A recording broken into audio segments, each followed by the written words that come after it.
Irish did, sadly, to a large extent. So Jackson was a Democrat, and then so they all became Democrats because that's how they were able to integrate themselves. To get some political power was these guys were offering them votes. Cool, but then the Democrats changed after Jackson. Or their focus changed. You got to Calhoun and, the compromises over slavery and gag rules and things like that, and that became the point of the Democrats, and that's kind of a large degree of how the Irish became white, because they were immigrants, and that was the point. They were Catholics, and that was the point. But then once they started kind of campaigning for what their party was proud of at the time, then they became actually accepted and even celebrated. But what's really great is how they got into positions of authority. Mm-hmm. And was through the police. And so they started working in the police first. Right. And then slowly worked their way up. That's how they eventually became mayors and things like that. Okay. Was because at first the early idea of the Irish immigrant was a digger. Those internal improvements in the 1820s, digging out canals, backbreaking, really dangerous work that they were all happy to do. And it just kept being jobs other people didn't want to do. And one of those was police.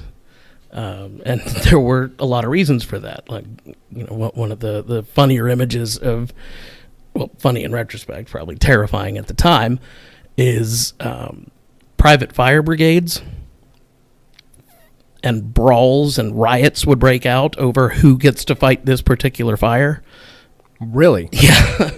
That was a thing. Yeah. So we didn't. This was not a taxpayer, right?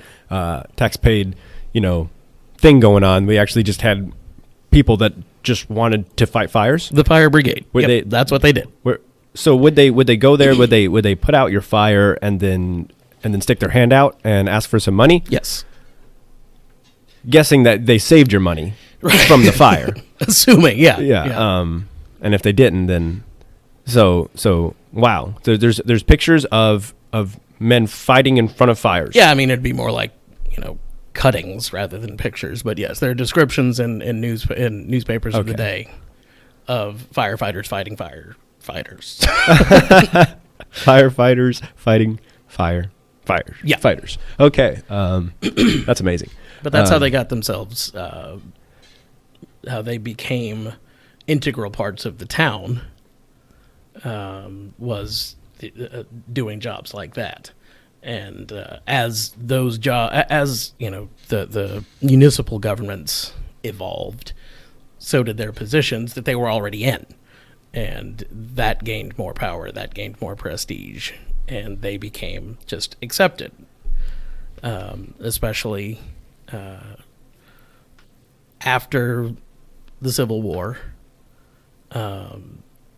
And that's when, the federal government started getting involved in immigration, and they weren't worried about Irish anymore. So Irish people really were our first time that we ever were really worried about immigration. Were they the first?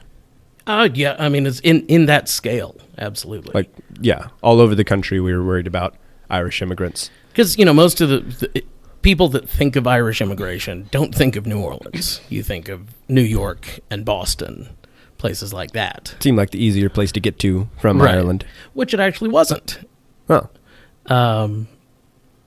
The way they got to New Orleans was because of the cotton trade. Oh. So a major cotton trading partner was the British. And they had, the north of Britain at the time was so much textile mills. That was their main thing, and so they would get a lot of the cotton from the south, particularly from Savannah and New Orleans. So these ships would be laden down with cotton, get over there, and need ballast. And Ireland was in a recession, and people were looking to get out. And so the way they got out was by serving as ballast. Okay. For these ships on the way back, just dump them out on the piers, wish them luck, and fill up with cotton again. They called them coffin ships. Why were they called coffin ships? Well, first off, I mean, a ballast hold is not a pleasant place to hold on. What exactly is ballasting? It's what holds, what holds the ship's position.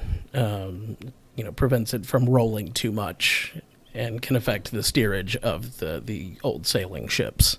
Oh, okay. So it's just weighting down that ship. That's all they needed was weight? Yeah. Oh, okay. And so this was not only a way to get ballast, but also to get a little bit of a fare from them. Oh, they were paying. Okay. Yeah. And it was relative to the day, nothing. A couple potatoes. From Liverpool to New Orleans or Savannah or wherever. So they had already immigrated over to at least England. Well, and Liverpool was an easy place to get to from Ireland. Yeah. Just a swim. Right. Not quite, but yes, essentially, relatively speaking, to hanging out in Ireland.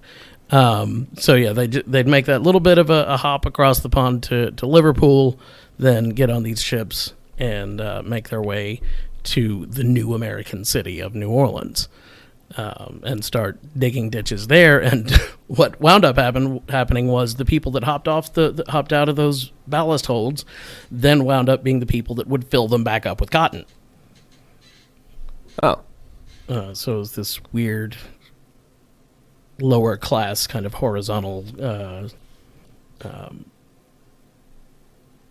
monopoly. But they wouldn't need the ballast on the way back because they had all the cotton. Because of the cotton, yeah. Okay. And they were crazy with that stuff. There were these guys called screwmen, and they would have these yard-long metal screws. And you would twist the screw that would compact the cotton bales, get to squeeze as much cotton into these things as possible.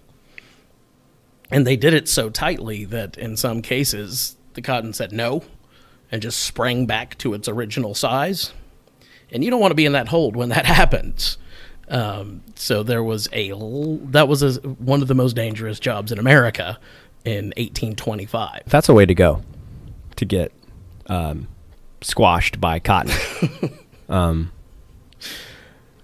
so they could make a relatively decent living until they died of it. But yeah, so cotton that way, Irish this way. And it became this thing called the Irish Channel in New Orleans.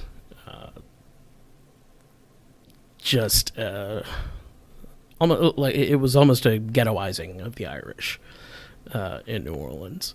But it was that community that they built up that way that was able to receive all the famine refugees 25 years later. And ultimately, one of the main things that came out of the city was so much better for it in the long run, because the things that came out of it were St. Patrick's Church in New Orleans, which was, again, a very different situation than the Irish met in a lot of other American cities that weren't so much Catholic and didn't really have that background, except Baltimore, oddly enough. Bringing it back to Baltimore. There's actually been a weird little intercourse between Baltimore and New Orleans for the last 250 years. All the way up until you. Pretty much, yeah. And beyond.